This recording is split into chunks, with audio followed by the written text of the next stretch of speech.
ગોવર્ધન નાથ કી જય, વલ્લભાધીશ કી જય. જલવેદ ગ્રંથને સંપૂર્ણ કરીએ, પ્રવેશ કરીએ પંચપદ્યાની. આ પંચપદ્યાની મહાપ્રભુજીના શ્રીઅંગમાં વામ કર્ણનું અંગ છે. 5 શ્લોકમાં પંચપદ્યાની 5 પદ્યો છે, એટલે એનું નામ છે પંચપદ્યાની. શ્રોતાઓના ભેદ અહીંયા મહાપ્રભુજી બતાવે છે.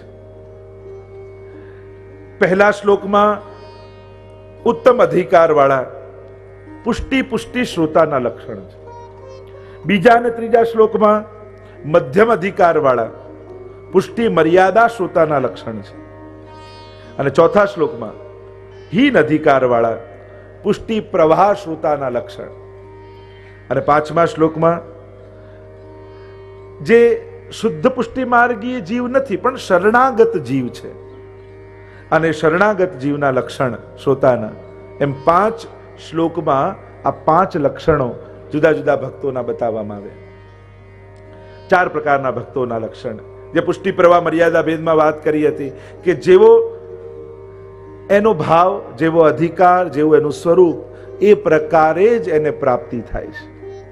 તો અહીંયા મહાપ્રભુજી એના પણ લક્ષણ આપણને બતાવે છે કે શ્રોતાઓમાં પણ જેમ વક્તાઓમાં આટલા પ્રકાર છે, એમ શ્રોતાઓમાં પણ પ્રકાર છે.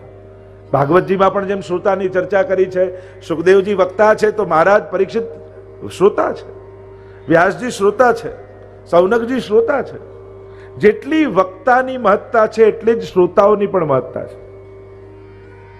એટલે આપણે વક્તાઓના લક્ષણ શોધવા જઈએ તો પહેલા આપણી અંદર વિચારી લો કે શ્રોતાના લક્ષણ છે કે નહીં.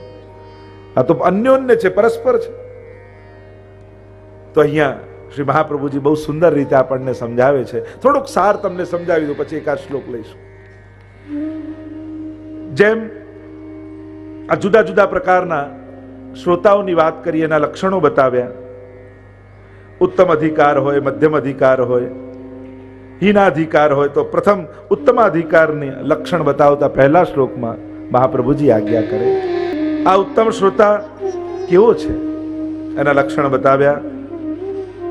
શ્રી કૃષ્ણના રસ વડે જેનું મન વિક્ષિપ્ત થયેલું છે, એટલે કે ભગવદ કથાનું શ્રવણ કરી, ભગવત ગુણગાન શ્રવણ કરવા માટે જે લાલાયિત છે, જેને સદાય મનમાં લાલસા રહે છે, ક્યારે ભગવત કથા મને મળે, એવી તત્પરતા, એ પહેલું લક્ષણ ભક્તની અંદર, શ્રોતાની અંદર. કારણ કે જ્યાં સુધી તત્પરતા નથી ત્યાં સુધી એ ઉત્તમ શ્રોતા નથી. એ તો કથા ચાલે, છેલ્લે અડધો કલાક જઈ આવીશું, આવી નીરસતા અને ઉદાસીનતા હોય તો શ્રવણ ફલિત ન થાય. શ્રવણનું પહેલું લક્ષણ છે તત્પરતા. ક્યાંક એક શબ્દ પણ ચૂકી ન જાઉં. દિનકર દાસની જેમ કાચી બાટી ફાંકીને દોડ્યા. અને અલી ખાન પઠાણ એમની દીકરીનો પ્રસંગ આવે ને કે રોજ એ આવે ત્યારે ગુસાઈજી કથા કરવાનું શરૂ કરે, એટલે બધા અંદર વાતો કરવા લાગ્યા કે અરે આ અલી ખાન પઠાણ અને એની દીકરી આવે પછી જ કથા થાય, આવો ભેદ કેમ? મહાપ્રભુ ગુસાઈજીના કર્ણમાં વાત પડી, એટલે જ્યારે બધા બેઠા હતા ત્યારે ગુસાઈજી કહ્યું, બતાવો કાલે ક્યાં પ્રસંગ છોડ્યો હતો આપણે? ત્યારે બધા એકબીજાનો ચહેરો જોવા લાગ્યા. અને પછી કોઈની પાસે જવાબ ન રહ્યો ત્યારે પૂછ્યું, બતાવો ક્યાં? ત્યારે અલી ખાન પઠાણ એની દીકરીએ કહ્યું કે કાલનું કહું કે પહેલા દિવસથી કહી દઉં જ્યારે આપને કથા કહેવાની શરૂઆત કરી હતી. અને ત્યારે બધાને સમજાયું કે ગુસાઈજી કેમ આમની રાહ જુએ છે. આ શ્રવણની તત્પરતા. કહ્યું રતિવર્જિતા અને અનિવૃત્તા લોકે વેદે તે મુખ્ય શ્રવણોત્સુકા. એટલે કે લોક અને વેદમાં જેને ભગવત કથા સાંભળી ક્યાંય આસક્તિ રહી નથી અને શ્રવણ કરતા કરતા ભગવત દર્શન સુધી, એટલે કે ભગવત પ્રાપ્તિ સુધી જે પહોંચી ગયા છે, અને ક્યાંય લોક વેદમાં એને આસક્તિ નથી. ભગવત કથાનું શ્રવણ કરે, એ જ્યારે મળે એને ત્યારે ક્યાંય એને આસક્તિ જાગે, એને ક્યાંય રસ ન જાગે. એનો રસ કેવલ ને કેવલ ઠાકોરજીના ગુણગાનમાં જ રહે. કારણ કે ગુણગાનમાં જે આનંદ છે એ બીજો એને ક્યાં મળે? અને આમ ઉત્તમ લક્ષણ બતાવ્યા. એ રીતે પુષ્ટિ મર્યાદાના લક્ષણ, પુષ્ટિ પ્રવાહના લક્ષણ અને શરણ માર્ગીયના લક્ષણ બતાવ્યા કે આટલા પ્રકારના શ્રોતા અને વક્તા છે. એમ કહી આપણે પંચપદ્યાનીને વિરામ આપીએ. બોલો ગોવર્ધન નાથ કી જય. પ્રવેશ કરીએ સંન્યાસ નિર્ણય. 22 શ્લોકમાં મહાપ્રભુજીએ આ સંન્યાસ નિર્ણય નામનો ગ્રંથ આપણને સમજાવ્યો. 14મો ગ્રંથ સંન્યાસ નિર્ણય. મહાપ્રભુજીના અંગ રૂપ આ 16 ગ્રંથ છે, તેમાં ભાલ એ આ સંન્યાસ નિર્ણય ગ્રંથ છે. બદ્રિકાશ્રમમાં રચના કરી છે. જ્યારે મહાપ્રભુજી ત્યાં પધાર્યા છે ત્યારે નરહરી સંન્યાસી નામના ભક્ત મહાપ્રભુજીના પાસે આવ્યા અને ત્યારે જ્યારે સંન્યાસની ચર્ચા થઈ અને ત્યારે મહાપ્રભુજીએ ભક્તિ માર્ગીય સંન્યાસ સમજાવ્યો કે આ ભક્તિ માર્ગના સંન્યાસનું શું સ્વરૂપ છે અને અત્યારે કલિયુગમાં કયો સંન્યાસ સફળ થઈ શકે છે. કારણ કે કેવલ ભગવા પહેરી લેવાથી કોઈ સંન્યાસી થઈ જતા નથી. એ લોકો સંન્યાસી બનવાની કોશિશમાં હોય છે, પ્રયાસમાં હોય છે. સંન્યાસ તો મનથી એને જાગૃત થાય, યા સંન્યાસ મનમાં વૈરાગ્ય રૂપે આવે પછી જ વ્યક્તિએ સંન્યાસ ગ્રહણ કરવો જોઈએ. તો અનેક પ્રકારની ચર્ચાઓ, થોડુંક સાર રૂપે હું ચર્ચા કરું ને પછી અમુક શ્લોકોનું આપણે દર્શન કરીશું. 8 ટીકાઓ લગભગ આના ઉપર સંન્યાસ નિર્ણયમાં પ્રાપ્ત છે અને મહાપ્રભુજી અનેક પ્રકારના સંન્યાસની ચર્ચા કરે. પહેલો ને બીજો શ્લોક આપણે ગાઈ અને પછી અલ્પદર્શન. એ મહાપ્રભુજી ચર્ચા કરતા કહે કે ભક્તિ માર્ગ પશ્ચાતાપ નિવૃત્તિ અર્થ પરિત્યાગો વિચાર્યતે. એવું પશ્ચાતાપને દૂર કરવા માટે પરિત્યાગનો આપણે વિચાર કરવામાં આવે છે. એટલે કે જ્યારે જીવનમાં ભક્તિનું પ્રાગટ્ય થઈ ગયું છે અને હવે લૌકિક આદિ બધું બાધક લાગવા માંડ્યું છે ને એમ મનમાં ગ્લાનિ થાય કે કેમ હું સંસારમાં છું, હજી સંસાર મને બાધક રૂપ છે. આવો પશ્ચાતાપ મનમાં જ્યારે જાગે ત્યારે પરિત્યાગનો વિચાર હવે કરીએ છીએ કે હવે ઘર છોડવું કે નહીં, શું કરવું, એવા સંજોગો મનમાં આવી ગયા છે. ત્યારે વિચાર કર અને એની ચર્ચા અહીંયા મહાપ્રભુજી આપણને કરે છે. 2 પ્રકારની ચર્ચા કરી, ભક્તિ માર્ગ અને જ્ઞાન માર્ગ. એમ 2 માર્ગમાં અલગ અલગ એ સંન્યાસની વાત કરી છે. અને મહાપ્રભુજી કહે છે કે કર્મ માર્ગે ન કર્તવ્ય સુતરામ કલિકાલતઃ. તો ભક્તિ માર્ગી સંન્યાસ અને જ્ઞાન માર્ગી સંન્યાસ તો છે, પણ હમણાં કલિયુગ ચાલી રહ્યો છે એટલે કર્મ માર્ગમાં સંન્યાસ સંભવ જ નથી. જ્યારે પણ શાસ્ત્રોમાં કર્મ માર્ગ આવે ને, લોકો ભૂલથી કર્મનો સિદ્ધાંત સમજી લે છે. શાસ્ત્રોમાં કર્મ માર્ગ એટલે યજ્ઞનો માર્ગ. કર્મ માર્ગ એટલે કર્મનો જે પુણ્ય ને પાપ ને સંચિત કર્મ ને પ્રારબ્ધ ને ક્રિયમાણ, એને શાસ્ત્રોમાં કર્મ માર્ગ નથી કહેવાતો. એ તો કર્મના સિદ્ધાંતની વાત છે. કર્મ માર્ગ એટલે યજ્ઞ યાગાદિનો માર્ગ, જેમાં દેશ કાલ દ્રવ્ય કરતા કર્મ અને મંત્ર આ 6 ની શુદ્ધિ દ્વારા આ કર્મ માર્ગ ફલિત થતો હોય છે. એટલે કે મહાપ્રભુજી સ્પષ્ટ આજ્ઞા કરે કે કલિયુગમાં કર્મ માર્ગમાં સંન્યાસ સંભવ નથી, એટલે એમાં સંન્યાસની ચર્ચા સંભવ ન થઈ શકાય. એટલે જ્ઞાન માર્ગ અને ભક્તિ માર્ગની અત્યારે ચર્ચા કરીશું. એટલે મહાપ્રભુજી અહીંયા અનેક પ્રકારથી ચર્ચા કરે છે. કર્મ, જ્ઞાન અને ભક્તિમાંથી, અને આ ત્રણેયમાં જ્યારે જીવને વૈરાગ્ય ઉત્પન્ન થાય અને એ વૈરાગ્ય ઉત્પન્ન થાય ત્યારે જ ત્યાગનો વિચાર કરવો, એમ મહાપ્રભુજી કહે છે. અને એમાં પણ મહાપ્રભુજી અંતર્ગત વેદોની ચર્ચા ગ્રંથમાં સંન્યાસ નિર્ણયમાં કરે છે કે કર્મ, જ્ઞાન અને ભક્તિ એ ત્રણેયના મુખ્ય ભેદ અને ઉપભેદ અહીંયા મહાપ્રભુજી સમજાવે છે. અને દરેકનું જો સાર રૂપે કહું છું તો 8 પ્રકાર સંન્યાસના મહાપ્રભુજી અહીંયા ટૂંકમાં સમજાવે છે.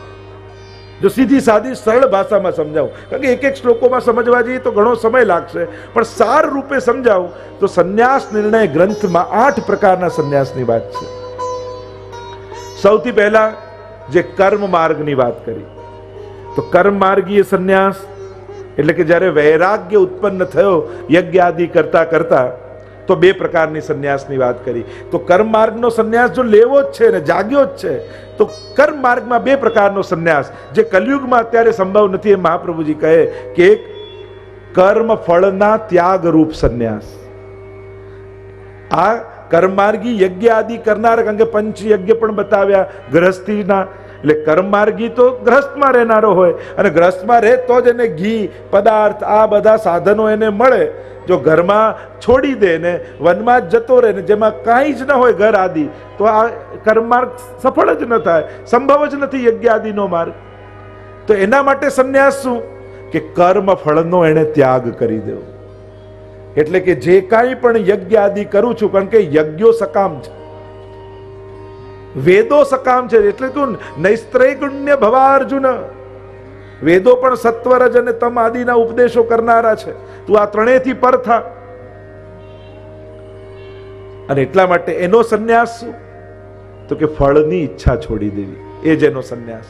એને બીજે ક્યાંય જવાની જરૂર નથી, પણ જે કંઈ પણ પુણ્ય આદિ કાર્યો કરી રહ્યો છે એને પોતે ન સ્વીકારતા પાછું ન મમ એમ કહીને છોડી દેવું, આ મારું નહીં. આપણે જેમ એટલે યજ્ઞ આદિ કરીએ ને તો પ્રાય યજ્ઞ કરાવે ન મમ છેલ્લે બોલાવે, એટલે કર્મ ફળનો ત્યાગ. અને બીજો કર્મ માર્ગી સંન્યાસ છે કે જે 4 આશ્રમ કયા છે, બ્રહ્મચર્ય, ગ્રહસ્થ, વાનપ્રસ્થ અને સંન્યાસ. તો આ ચોથો આશ્રમ રૂપ જે સંન્યાસ છે એ જ કર્મ માર્ગી માટે સંન્યાસ છે. અને એને સમય આવ્યા પછી જ્યારે ચોથા આશ્રમમાં પ્રવેશ કરે, સંન્યાસ આશ્રમમાં, અને એ આશ્રમમાં પ્રવેશ કરે એ જ એનો સંન્યાસ કહેવાય. બાકી એને બીજા કોઈ સંન્યાસ લેવાના નહીં, યા બીજા કોઈ સંન્યાસ એને ફળે નહીં, અને બીજા કોઈ સંન્યાસ એનાથી લેવાય નહીં. આ કર્મ માર્ગના સંન્યાસ. આગળ ભક્તિ માર્ગી સંન્યાસની વાત મહાપ્રભુજી કરે છે. એક સંન્યાસ છે ભક્તિ માર્ગનો, એ ભક્ત્યર્થ સંન્યાસ છે. ભક્તિ મેળવવા માટે લેવાતો સંન્યાસ ભક્તિ માર્ગમાં. એટલે કે જ્યારે જીવને ભક્તિ પ્રાપ્તિની કામના જાગે અને એમ લાગે કે ઘરમાં રહીને મારી ભક્તિ સિદ્ધ થતી નથી, તો હું ઘર છોડીને એવી જગ્યાએ જાઉં કે જ્યાં મને કથા, સત્સંગ, સેવા, ભગવદ ગુણગાન સતત મને આ જ મળે. અને ભક્તિ મેળવવા માટે જ્યારે અનાસક્ત ભાવ જાગી જાય અને ઘર છોડીને એ કામના ભક્તિ મેળવવા માટે જાય, એ ભક્તિ માર્ગી પહેલો સંન્યાસ. અને બીજો સંન્યાસ છે ભક્તિઓત્તર સંન્યાસ, કે ભક્તિ જાગી ગઈ. પેલું તો ભક્તિ મેળવવા માટે કરે છે. બીજો ભક્તિ માર્ગી સંન્યાસ છે કે જેની અંદર ફલરૂપા ભક્તિનો ઉદય થઈ ગયો અને એવો પ્રગાઢ પ્રેમ પ્રભુમાં જાગ્યો કે હવે ક્યાંય મન લાગતું નથી, ભગવાન મેળવવા સિવાય એના મનમાં બીજી કોઈ આકાંક્ષા નથી. તો એ છે બીજા પ્રકારનો ભક્તિ માર્ગી સંન્યાસ, કે જે વિરહના અનુભવાર્થ થાય છે, કે હવે મારા હૃદયમાં ભગવદ વિરહની પ્રાપ્તિ થાય. જો આ બધાની વચ્ચે રહીશ અને ઘરે રહીને ભગવત સેવા કરતો રહીશ તો મને ભગવદ વિરહનો અનુભવ નહીં થાય. એટલે એ બધું પણ એ છોડી, સેવા આદિ અને બધા સાધનો આદિ પણ છોડી અને જે સંન્યાસ લઈ લે, એનો ઉદ્દેશ્ય શું હોય છે? મારા હૃદયમાં પરમ વિરહની જાગૃતિ થાય, એ વિરહની અનુભૂતિ માટેનો સંન્યાસ. અને બીજો સંન્યાસ હોય છે કે એને પ્રપંચની વિસ્મૃતિ થઈ ગઈ અને પરમ ભગવદ આસક્તિ થઈ ગઈ. પ્રપંચ એટલે અહમતા મમતા રૂપી સંસાર. અને હવે એને કોઈ જગ્યાએ સંસાર દેખાતો નથી, ક્યાંય કોઈ લૌકિક આશા નથી, કામના નથી, સ્નેહ નથી. એને કેવલ ને કેવલ પ્રભુમાં પરમ આસક્તિ થઈ છે. તો એણે પણ ભક્તિ માર્ગી સંન્યાસ લેવો. આ બીજા પ્રકારનો ભક્તિ પ્રાપ્ત થયા પછીના બે પ્રકારના સંન્યાસ. આગળ જ્ઞાન માર્ગી સંન્યાસ કયો. અને જ્ઞાન માર્ગી સંન્યાસ એટલે એક છે જ્ઞાનાર્થ, જ્ઞાન મેળવવા માટે. જેમ જ્ઞાન માર્ગની ઈચ્છા વાળો વ્યક્તિ એમ વિચાર કરે કે હું ઘરમાં રહેલો છું, પણ અહીંયા સંસારની વચ્ચે રહેતા રહેતા હું જે જ્ઞાન પ્રાપ્ત કરવા ઈચ્છું છું એ મને પ્રાપ્ત નહીં થાય, અને એટલા માટે ઘર બહાર છોડી જ્યાં જ્ઞાન મળે એ મેળવવા માટે જાય. અને બીજા પ્રકારનો ફલાત્મક સંન્યાસ એ જ્ઞાન મેળવવા માટેનો છે, અને બીજો સંન્યાસ જ્ઞાન મળી ગયું અને પછી લીધેલો સંન્યાસ, કે જેને જ્ઞાન પ્રાપ્ત થઈ ગયું અને જ્ઞાન પ્રાપ્ત થતાની સાથે જ જેને એક તત્વ જ્ઞાન પ્રાપ્ત થઈ ગયું કે આ તો કણકણમાં ઈશ્વર જ છે, હું ઈશ્વર છું, ઈશ્વર સિવાય બીજું કાંઈ નથી, પછી એને બંધનમાં ન રહેવાય. અને પછી એ પ્રકારનો સંન્યાસ જ્ઞાન પ્રાપ્ત થયા પછીનો એ છે જ્ઞાન માર્ગી સંન્યાસ. તો આમ કુલ 8 પ્રકારના સંન્યાસોની ચર્ચા અહીંયા કરવામાં આવી છે.